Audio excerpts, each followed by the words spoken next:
toute sagesse, toute connaissance, donc, et ensuite, toute autorité, toute souveraineté, toute puissance et toute domination ne vient que du Père des cieux des cieux. Hein? Et toute autorité, toute puissance, toute domination, toute souveraineté dans les cieux, dans les 7 cieux ont été données à Christ. D'accord? Ok. Donc là, je vais poursuivre, je vais m'avancer sur le sujet de la femme, hein, de la femme et l'homme, donc des relations conjugales ou conjugaux. Hein. Est-ce que quand tu t'accouples avec ta femme, est-ce que c'est spirituel ou pas? Avant ça, je vais d'abord parler de l'énergie sexuelle. Hein, l'énergie sexuelle. Vous allez voir. Vous allez me dire, mais c'est pas dans les Écritures. Écoutez seulement.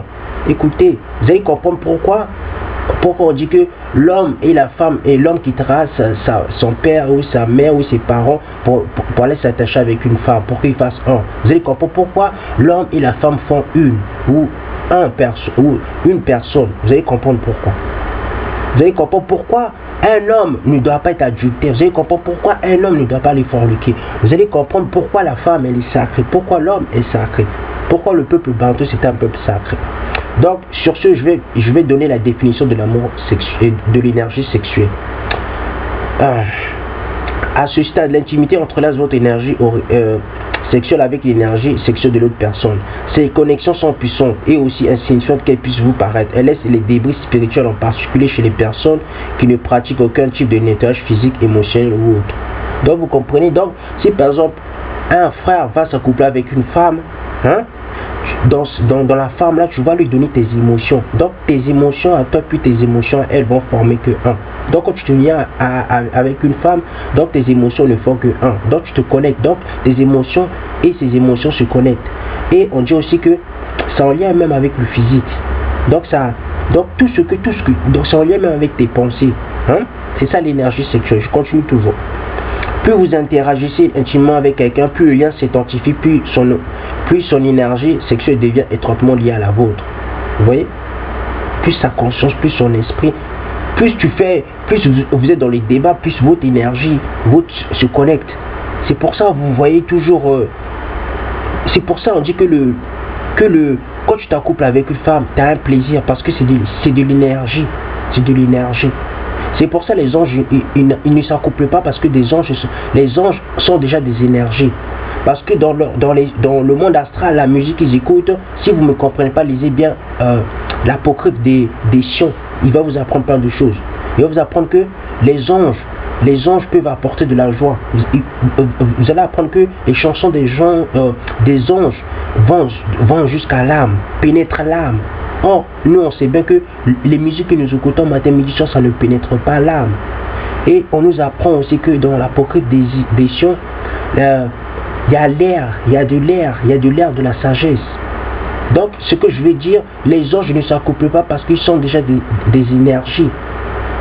Ils peuvent déjà manipuler l'énergie, donc ils sont déjà en symbiose avec l'énergie, donc ils n'ont pas besoin d'avoir des relations conjugales ou de s'unir avec l'énergie sexuelle. C'est pour ça le Père des cieux ne leur avait pas donné des femmes. Vous comprenez ça? Si vous n'arrivez pas à comprendre, attendez quand Christ va venir, Christ va vous apprendre plein de choses. Vous allez comprendre pourquoi dans le monde astral, hein, pourquoi l'homme et la femme ne vont plus s'accoupler. Vous allez comprendre, vous allez apprendre plein de choses. Vous allez voir la puissance du Tout-Puissant. Donc je continue. Plus vous interagissez intimement avec quelqu'un, plus le lien s'identifie et plus son énergie sexuelle devient étroitement liée à la vôtre. Imaginez la confusion de l'esprit sexuel d'une personne qui couche avec plusieurs partenaires. Vous voyez? Donc si un frère, un bantou ou un frère noir s'accouple avec plein de femmes, fait de la fornication, de l'adultère, dans l'énergie mon frère, tu vas t'attraper des maladies spirituel, tu vas t'attraper des maladies conscientes, tu vas t'attraper plein de choses. Toi, ça se peut mon frère, tu n'étais pas un adultère, tu vas devenir un adultère attitré. Donc un vrai adultère. Toi mon frère ou ma soeur, avant tu n'étais pas un homme, non, une femme à homme, il y aura un moment, parce que tu t'es accouplé avec plein de partenaires, tu vas devenir, tu vas être possédé. Donc tu vas avoir beaucoup de pensées d'avoir beaucoup d'hommes. C'est pour ça qu'on dit que le mariage est sacré. Vous comprenez? Donc je continue. On dit, imagine la confusion de l'énergie sexuelle d'une personne qui couche avec plusieurs partenaires. Réalisons être autour d'une multitude d'énergie. Parce que quand tu t'accouples avec ta femme, c'est une énergie sexuelle. Je continue. Il est difficile de réaliser, de comprendre que cette interaction énergétique peut repousser l'énergie positive ou attirer l'énergie négative dans votre vie. Donc, quand tu t'accouples avec plein de femmes, il y a des femmes qui peuvent te bloquer, qui peuvent bloquer ton avenir. Il y a des femmes qui peuvent faire que ils peuvent prendre ta, comment je peux dire, ta spiritualité. Je continue. Je dis toujours, donc faut jamais coucher avec n'importe qui. Faut jamais nous coucher. Donc, bien que nous soyons des êtres physiques, nous sommes tous d'abord des êtres énergétiques, c'est vrai. C'est pour ça que les anges ne s'accouplent pas, ils n'ont pas de femme. Lorsque vous avez une relation intime avec quelqu'un, vous fusionnez avec son énergie. Voilà, c'est ça, on fusionne avec l'énergie quand on s'accouple avec une femme. Ou quand un homme s'accouple avec une femme. C'est de l'énergie. Comment je peux dire, quand vous avez le plaisir c'est une énergie. Vous n'arrivez pas à comprendre. C'est comme la musique c'est une énergie. Je continue. Que ce soit du sexe, des sexes à tout niveau, que ce soit des sexes à tout niveau, des sexes contre nature, que ce soit des sexes naturels. Vous êtes intimement avec cette personne ou cette personne, vous absorbez une partie de leur énergie et absorbez une partie de la vôtre. C'est ça. Quand tu t'accouples à une femme, tu partages ton énergie. Tu prends son énergie, elle aussi prend ton énergie. Vous ne faites que un. C'est pour ça que je dis que la femme est sortie de l'homme. Parce que l'énergie, c'est pour ça les hommes, ils aiment beaucoup, comment je peux dire, ils aiment être avec une femme. Parce que la femme, quand ils voient une femme, c'est l'énergie qui l'attire. Vous comprenez?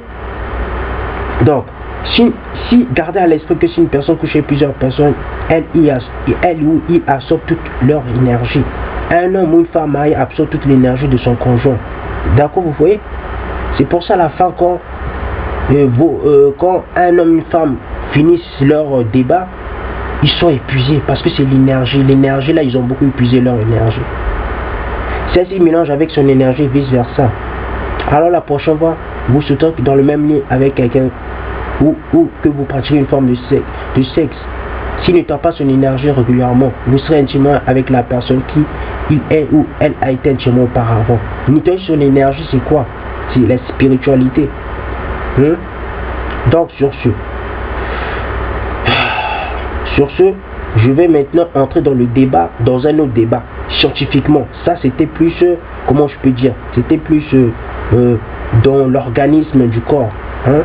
Là maintenant je vais entrer scientifiquement. Qu'est-ce que c'est quoi? Vous savez bien que quand un homme et une femme fait des débats, il y a la dopamine. La dopamine c'est quoi? On va voir c'est quoi la dopamine. Vous allez bien comprendre pourquoi l'homme est toujours attiré par le plaisir. Pourquoi l'homme aime beaucoup les débats sexuels. Pourquoi? Vous allez voir. Vous allez voir pourquoi l'union entre un homme et une femme c'est sacré. Donc je commence. Je vais prendre un article qui va vous le démontrer un tout petit peu. Il dit, c'est le New York Times qui l'écrit, notre cerveau regorge des substances chimiques. Les substances chimiques, ça s'appelle la dopamine. La dopamine, c'est une substance noire. Elle est noire comme la mélanoderme. Donc la dopamine, c'est une substance noire qui est partout dans tous les cerveaux de tous les êtres humains. Que tu sois occidentaux, que tu sois faux arabe, que tu sois arabe, donc que tu sois égyptien, israélien, que tu sois bantou. Cette dopamine, elle est partout dans tous les têtes de tous les bantous, de tous les êtres humains. Donc c'est une substance noire. C'est pour ça que le peuple noir, c'est le peuple originel, car même la dopamine est noire. Vous voyez ça? Donc je continue. C'est pour ça qu'on dit que les femmes noires, arrêtez de vous dépigmenter la peau. Arrêtez d'essayer d'être plus clair, car votre couleur, c'est la couleur qui fait que les femmes ont de l'énergie sexuelle. Votre couleur fait que, grâce à cette couleur-là, que tous les êtres humains vivent. Je continue. Et l'une de ces substances semble toujours sortir du lot. Dopamine, soit la molécule qui se cache derrière tous nos comportements inavouables. Vous voyez? Donc tous nos comportements viennent à cause de la dopamine. D'accord? Je continue. Tous nos désirs les plus secrets L'amour, vous voyez, l'amour c'est à cause de la dopamine. Pourquoi les êtres humains sont amoureux? C'est à cause de la dopamine. C'est une énergie, c'est une substance noire. Le désir sexuel, pourquoi tous les êtres humains ont le désir sexuel? Parce que c'est à cause de la dopamine. C'est toujours cette substance noire. Le féminisme, pourquoi les femmes se comportent en tant que femmes? C'est à cause de la dopamine. Pourquoi on a addiction au désir sexuel, addiction, comment je peux dire, à la drogue, addiction à beaucoup manger, tout ça c'est à cause de la dopamine. Hein? Donc qu'est-ce qu'ils disent encore? Le mot que l'on puisse dire, c'est que notre dopamine ne chôme guère. C'est vrai, la dopamine elle ne chôme pas. Elle travaille tout le temps, c'est comme l'éternel. L'éternel ne se repose jamais. C'est la même chose. Il s'agit visiblement du plus célèbre des neurotransmetteurs parmi le grand public. Donc, cela me semble injuste avec la dopamine. Contenant tout de nous dire qu'elle est sacrément importante et que l'on entend parler chaque semaine chez les médias. Donc les médias en parlent beaucoup. On parle beaucoup de la dopamine. Quand tu parles de l'addiction, c'est la dopamine. Quand tu parles de la drogue, c'est toujours la dopamine. Quand tu parles des désirs sexuels, c'est toujours la dopamine. Quand tu parles de la substance, quand tu parles du noir, c'est toujours la dopamine. Parce que c'est une substance noire, la dopamine. Je continue. Mais alors, me demanderez-vous, la dopamine est-elle responsable du grignotage intempestif? Se cache-t-elle derrière le démon du jeu ou l'alcoolisme? Contrôle-t-elle notre vie sexuelle? La vérité, c'est qu'elle influence tous ces domaines. Vous voyez? Donc ça influence tous les domaines de l'être humain. La vérité, c'est qu'elle influence tous ces domaines, mais qu'aucun d'entre eux ne se résume à sa seule présence. La dopamine est une substance chimique présente dans votre corps. Rien de plus, rien de moins, mais le sujet n'est pas moins complexe. Qu'est-ce que la dopamine? C'est l'un des signaux chimiques qui transmettent les informations d'un neurone à un autre. Dans l'espace minuscule qui les sépare, lorsque le premier neurone la libère, elle flotte dans cet espace, la synapse, ayant de se connecter à des récepteurs spéciaux de l'autre côté. Vous voyez? Donc c'est spirituel, c'est en lien avec l'esprit. Je continue. Qui envoie à leur tour un signal aux neurones récepteurs. Rien de bien sorcier à première vue. Mais lorsqu'on s'éloigne de la simple paire de neurones pour prendre dans son ensemble l'immense réseau qui tapisse nos cerveaux. Donc vous voyez bien pourquoi l'amour, pourquoi le désir sexuel, pourquoi l'amour c'est spirituel, pourquoi c'est en lien avec les pensées. Je continue. Les choses se compliquent quelque peu. L'effet de la libération de dopamine dépend de son origine, de la destination des neurones récepteurs, du type des neurones en question, des récepteurs qui retiennent la molécule 1, on dénomme 5 sortes pour l'heure, et encore du rôle que jouent les neurones émetteurs et récepteurs. Donc vous voyez bien, les émetteurs et récepteurs, parce que ça cause de la dopamine. N'oublions pas une chose, la dopamine est une sacrée bosseuse. Elle emprunte nombre de voies neuronales particulièrement importantes. Mais lorsque les gens évoquent la dopamine, c'est notamment lorsqu'ils parlent de motivation, d'addition, d'attention, de désir sexuel. Ils font généralement référence à la voie dopaminergique appelée voie mésolimbique, qui trouve son origine dans les cellules de l'aire tegmentale, ventrale, situées dans les profondeurs du cerveau. Vous voyez bien pourquoi l'amour? Pourquoi le désir? Pourquoi l'union entre un homme et une femme, c'est spirituel? Je continue. En son centre, ces cellules transmettent leurs projections à diverses régions cérébrales. Noyau accumbens, cortex. Il arrive que la dopamine soit libérée en plus grande quantité dans le noyau accumbens, notamment en cas de sexe. Vous voyez bien? De drogue et de rock'n'roll. La signalisation dopaminergique y est modifié en cas de dépendance à une drogue. Donc on voit bien que l'union sexuelle ou l'union avec un homme et une femme, c'est aussi une drogue. Vous voyez bien, c'est une drogue. Je continue. Toute consommation excessive de drogue, alcool, cocaïne, héroïne, renforce la présence de la dopamine dans ces régions du cerveau. C'est pour ça les gens il y a des gens qui aiment beaucoup la drogue. Hein? C'est à cause de la dopamine. De nombreuses personnes parlent de motivation, de plaisir en décrivant un afflux de dopamine. Ce n'est pas vraiment cela. En réalité, la dopamine prend acte d'une récompense anticipée. Si vous associez un signal, une pipe à crack, par exemple à une bouffée de crack, le simple fait de voir la pipe provoquera une augmentation de dopamine dans le fameux noyau accumbens. Votre cerveau prévoit la récompense seulement. Voilà. Si vous ne fumez pas, la dopamine peut se retirer, ce qui n'a rien d'agréable. On pourrait dès lors penser que la dopamine anticipe la récompense, mais là encore, les choses sont plus complexes qu'il n'y paraît. On peut par exemple observer une augmentation de dopamine dans le noyau accumbens chez les personnes souffrant de troubles de stress post-traumatique lorsqu'elles sont dans un état de haute vigilance et de paranoïa. On pourrait donc dire que la dopamine n'est pas en elle-même responsable de l'addiction, des récompenses ou de la peur du moins dans cette région du cerveau. Elle est responsable de ce qu'on appelle la prégnance. La prégnance est plus que l'attention que nous portons à chaque chose. Elle nous oriente vers les choses qui méritent notre attention, qui sort du lot. Ceci pourrait en parler, expliquer pourquoi la voie mésolympique peut être associée au trouble du déficit d'attention avec hyperactivité et à la dépendance. Mais elle-même, la dopamine est plus que la prégnance. Elle a bien d'autres responsabilités au sein du cerveau. Donc vous voyez, la dopamine, qu'est-ce que ça fait? Elle joue par exemple un grand rôle au commencement des mouvements. Donc vous voyez, même les mouvements, la dopamine concerne tout. Tout ce qu'on fait, tout ce qu'on pense, on imagine, tout ce qu'on fait. Pourquoi? Parce que la dopamine, c'est une substance noire. C'est comme la mélanoderme. La destruction des neurones dopaminergiques de la région cérébrale appelée substantia nigra est à l'origine des symptômes de la maladie de Parkinson. Vous voyez bien?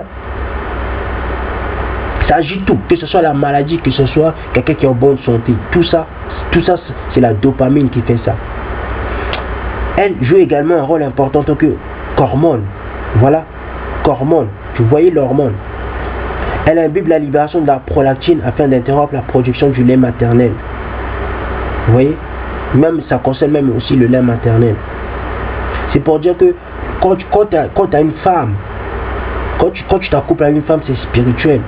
Car tout se passe dans la dopamine, tout se passe dans le cerveau, tout se passe dans l'esprit. Pour revenir à la voie mésolympique, la dopamine peut également être liée à plusieurs types de psychose. Vous voyez, même la conscience, ça joue aussi sur la conscience. Ainsi, de nombreux traitements antipsychotiques puis schizophrènes ciblent la dopamine. Elle est également présente dans le cortex frontal et liée à plusieurs fonctions d'exécution, comme l'attention. Dans le reste du corps, elle est liée à la nausée, au fonctionnement des reins et à celui du cœur. Donc, je ne vais pas tout lire parce qu'il y en a plein. Je vais juste lire les tout derniers. Hein? En observant d'autres neurotransmetteurs, on a même décelé des récepteurs comptant différents sous-types qui se déclinent dans différentes régions du corps. Chaque combinaison aboutit à un résultat différent. Il existe de nombreuses sortes de neurones qui établissent des milliards et des milliards de connexions. Donc vous voyez, c'est pour dire que quand un homme s'accouple avec une femme, tu te connectes à la femme. Donc tu partages ton énergie. Et tout ceci nous permet de marcher, de parler, de manger, de tomber amoureux. Vous voyez? Même grâce à la dopamine, grâce à ces substances noires, tu peux tomber amoureux d'une femme ou la femme peut tomber amoureux d'un homme. Grâce à la dopamine, grâce à cette substance noire. Tout ce qui existe dans l'univers, tout autour du noir, de la couleur. Le noir, c'est même pas une couleur, c'est la vie même proprement parlée. C'est pour ça les femmes noires, arrêtez de changer votre couleur. Arrêtez vous voulez être tous des métis, arrêtez. D'accord? Je continue. De se marier, de divorcer, de devenir accro à la cocaïne et de vaincre la toxicomanie. Pensez au nombre de connexions qu'il a fallu établir pour que vous soyez capable de lire et de comprendre cette simple phrase. Vous voyez? Vos yeux transmettent l'information au cerveau, l'information est traitée, puis elle est comprise. Vos doigts font défiler la page. Vous voyez bien? L'être humain c'est comme une voiture. L'être humain c'est comme une voiture. L'être humain c'est comme un ordinateur. Parce que nous sommes les créatures de l'éternel. Si l'éternel a une forme de l'être humain, si l'éternel c'est un être humain, ou bien si l'éternel c'est une créature dont l'éternel doit avoir comment je peux dire, dans l'éternel c'est une créature, donc l'éternel c'est comme une voiture, donc l'éternel c'est comme un ordinateur, donc l'éternel c'est comme nous. Vous voyez bien ce que je veux dire? Vous n'arrivez pas à comprendre, vous ne savez pas que l'être humain c'est comme l'informatique, c'est comme un ordinateur. Je continue. Puis elle est comprise, vos doigts font défiler la page. Comment ne pas s'en émerveiller? C'est notre cerveau qui s'occupe de tout cela. Tout en nous faisant penser à une part de pizza au pepperoni ou au sens caché du texto que nous venons de recevoir. Vous voyez bien pourquoi le désir vient de l'œil. Tout ça, c'est à cause de la dopamine aussi. Parce que l'être humain c'est comme un ordinateur. C'est une machine si on voit bien. Mais c'est une machine de chair, fait de chair, qui apprend, qui n'a pas les mêmes réflexes qu'un ordinateur tout court. C'est une sorte de machine, l'être humain. D'accord? C'est bien parce qu'il est complexe que le cerveau est aussi fascinant qu'époustouflant. Alors oui, la dopamine est liée à l'addiction. Donc la dopamine est liée à l'addiction. Vous voyez? Donc c'est pour ça que je dis que une femme doit comprendre que la sexualité ou bien l'union, elle est spirituelle. Parce que la dopamine c'est spirituel. Quand je dis c'est spirituel, c'est en lien avec les pensées. C'est en lien avec le psychique. C'est en lien avec l'esprit. Je continue. Qu'il s'agisse de petits gâteaux de cocaïne. Oui, elle est liée à l'amour. Donc la dopamine est liée à l'amour. Quelqu'un qui joue beaucoup avec les dopamines, quelqu'un qui s'attrape beaucoup de mecs, ma soeur, mon frère, tu trouves ta dopamine. Je continue. Elle est liée au lait maternel, au mouvement. Même elle est liée même au mouvement. Hein? À la motivation, à la tension, à la psychose. Donc vous voyez bien, à la psychose, à la conscience, à la pensée. La dopamine joue un rôle dans chacun de ces domaines.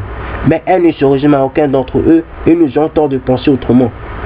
C'est sa complexité qui fait sa grandeur. Elle nous montre qu'à l'aide d'une simple molécule, notre cerveau peut accomplir d'incroyables exploits. Vous voyez? En gros, elle est tout ça et en même temps elle n'est pas tout ça. Vous avez dit, mais dis le tout et son contraire. Parce que la dopamine c'est quelque chose c'est spirituel, c'est pensé aussi. C'est une substance noire. C'est pour ça qu'on dit que l'éternel il est noir. Parce que le ciel même est noir, les cieux sont noirs.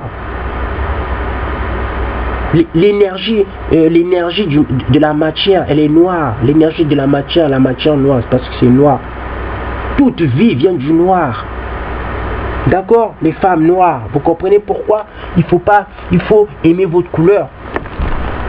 D'accord, ok. Donc sur ce, je vais poursuivre maintenant dans les Écritures. Hein? Je vais prendre Esther 1, 10, 20. Le 7e jour, placé dans de joyeuses dispositions par le vent, le roi d'Azyrus ordonna à Meyumon, Bitsa, Arbona, Picta, Abagata, Zeta et Cargas, les 7 eunuques qui étaient à son service, de faire venir devant lui la reine Vati, coiffée de la couronne reine, pour montrer sa beauté au peuple et au prince. En effet, c'était une belle femme. Cependant, la reine Vati refusait de venir quand les eunuques lui transmirent le message du roi. Le roi se montra très fâché et en aurait une ardente colère. Il s'adressa donc au sage astrologue. Vous voyez, ça c'était un roi qui dirigeait au temps où le royaume du sud, donc les Bakongo, les frères de Gabon, de Cameroun, on était en esclavage. Au temps de Nebuchadnezzar, hein, au temps de Nebuchadnezzar, hein, quand il était mort par la suite. Donc il s'appelle l'empereur Xerxès. Hein, c'était au temps de l'empereur Xerxès, parce qu'il y a eu beaucoup de Nebuchadnezzar. Hein. Donc il s'adressait aux sages astrologues. Donc ces sages astrologues là, donc chaque Babylone a toujours des astrologues. C'est comme là, Babylone de l'Occident aussi a des astrologues, si vous ne le savez pas. Ce sont les plus grands magiciens. Les plus grands magiciens dans le monde, ce sont les Babyloniens. Ils sont plus puissants même que les Indiens, si vous ne le savez pas. D'accord? Je continue. Car c'était ainsi que se traitaient les affaires royales devant tous ceux qui connaissaient les lois et le droit. Son proche entourage était composé de Karshena, Shetar, Admata, Tarsis, Mérès, Marcena, Memucan. Ces 7 princes de Perse et de Médie étaient admis en présence du roi et occupaient les premières places dans le royaume. Vous voyez, c'était toujours autant des Mertes et des Perses. Hein? Toujours autant de ces faux arabes.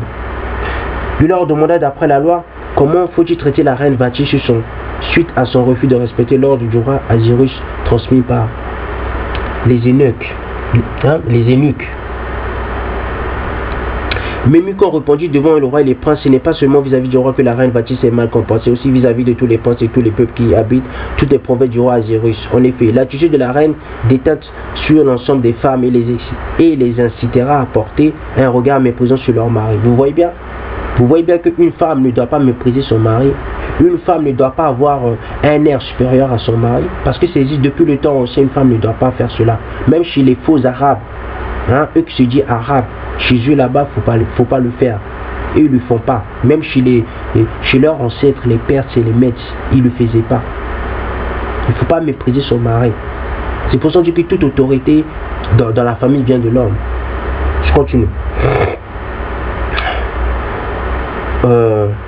Aujourd'hui, déjà les princesses de Perse et les Médis qui ont entendu parler de l'attitude de la reine s'adresseront de la même manière à tous les princes du roi, ce qui entraînera beaucoup de mépris et de colère. Si le roi le juge bon, il devrait émettre un édit royal à l'inscrire. Il inscrit dans les lois des Perses et des Mèdes, avec défense de l'enfreindre. Cet édit interdira à Vati de se présenter devant le roi Azirus et précisera que le roi donnera le titre de reine à une autre qui soit meilleure qu'elle. Vous voyez? Une meilleure qu'elle. Quoi? Pourquoi meilleure? Une meilleure femme. Une femme qui a de la valeur. Vous comprenez? Une femme qui vaut quelque chose. Une femme qui a de l'importance, qui comprend un mari. Donc, je vais continuer. Le décret du roi sera connu dans tout son royaume, malgré son immensité, et toutes les femmes honoreront leur mari du plus grand au plus petit. Donc, vous voyez? Donc, même au temps des Perses et des Mèdes, ils devaient respecter leur mari, du plus petit jusqu'au plus grand. Que tu sois un jeune couple, tu devais respecter ton mari. Vous voyez? Même au temps ancien, les femmes, ils respectaient leur mari. C'est maintenant que les Bantous, les femmes Bantous, ils ne respectent pas. Même le peuple noir, les femmes du peuple noir, ils ne respectent pas leur mari. Ils méprisent leur mari. D'accord? Ils n'ont plus même de respect de leur corps. Donc, je vais prendre le proverbe 28. Non, proverbe 18. Proverbe 18. Toujours sur la même ligne. Proverbe 18. Proverbe 18, 21, 24. 21, 24. Proverbe 18, 21, 24.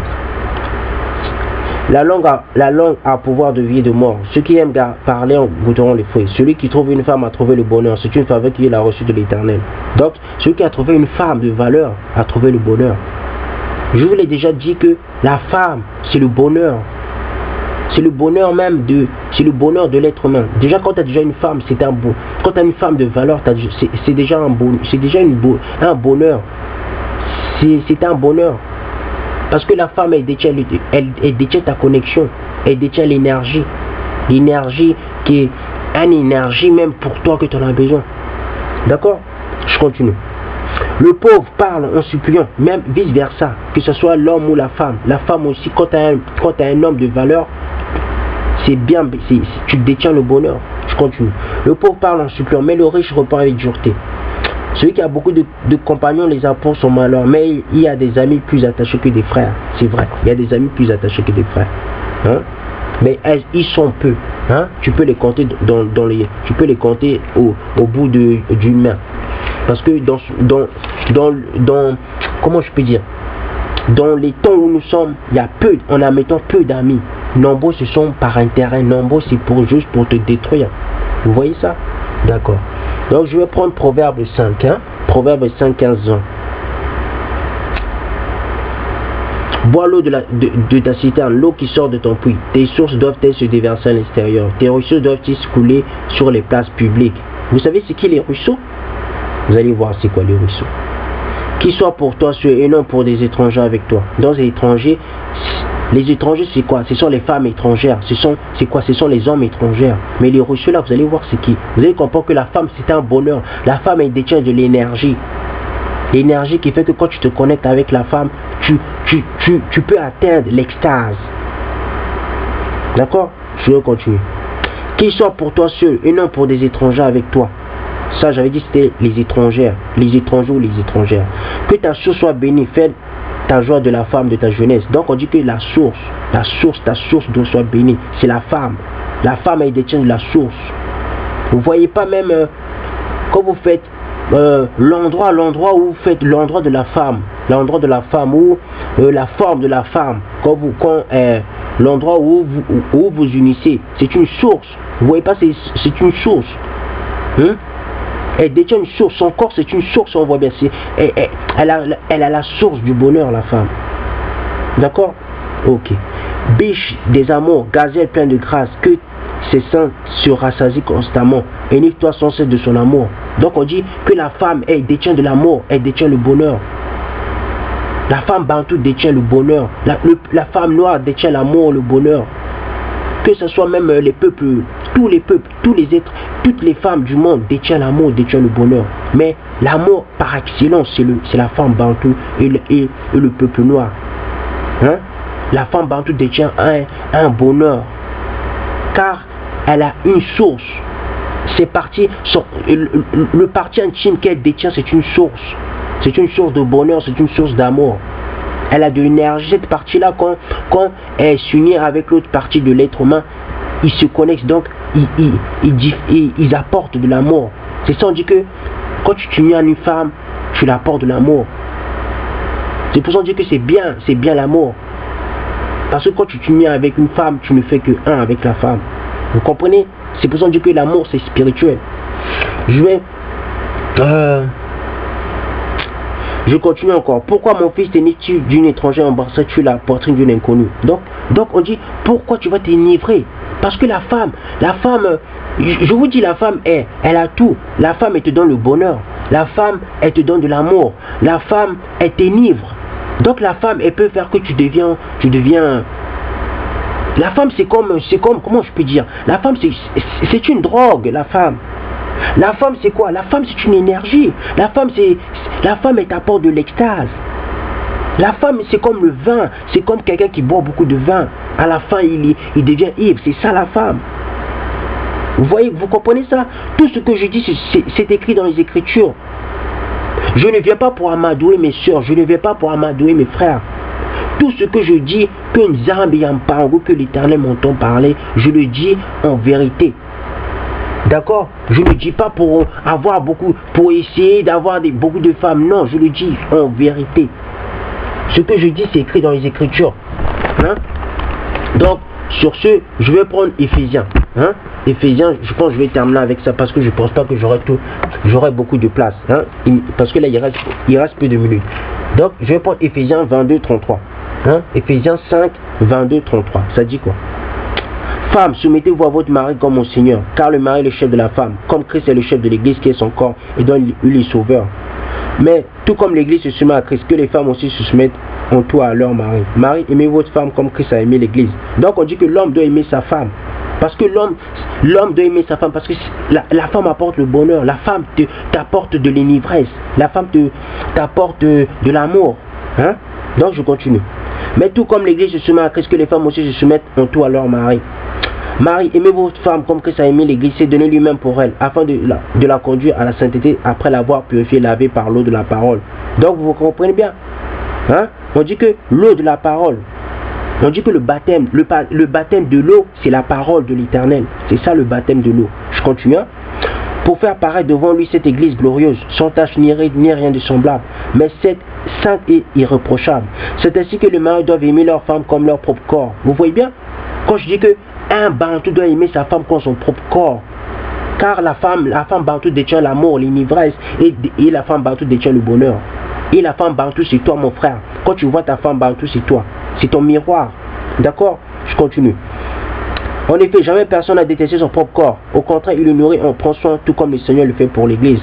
Donc, l'homme doit beaucoup travailler pour la femme aussi. Hein? Parce que nous sommes les membres de son corps, formés de sa chair et de ses os. C'est pourquoi l'homme quittant son père, sa mère, s'attachera à sa femme et les deux ne feront qu'un. Vous voyez? Ne feront qu'un. Ce mystère est grand, je le dis, c'est là par rapport à Christ et à l'Église. Du reste, que chacun de vous aime sa femme comme lui-même et que la femme respecte son mari. Voilà, tout est dit. Je peux expliquer, tout est dit. Donc sur ce, je vous laisse ma paix. Femme bantou et homme bantou, respectez votre femme, vice versa.